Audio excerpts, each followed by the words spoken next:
फुलांपासून बरंच काही शिकण्यासारखं असतं ना. पक्ष्यांनी जरी पानं कुरतडून खाल्ली असली तरीही सुद्धा कळ्या फुलांनी बहरणं सोडलेलं नसतं.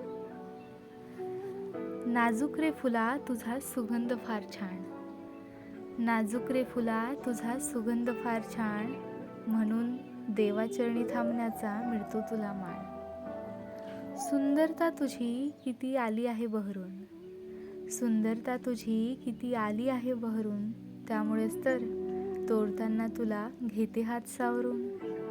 तुझा रुपेरी सुगंध मला मोहूनच टाकतो, तुझा रुपेरी सुगंध मला मोहूनच टाकतो. माझ्या दुःखाच्या डोंगरात आनंद मला वाटतो. नाजूकशा पाकळ्या तुझ्या किती सुगंध देई, नाजूकशा पाकळ्या तुझ्या किती सुगंध देई, त्या सुगंधाच्या लहरा माझ्या मनाला छेदून जाई, माझ्या मनाला छेदून जाई.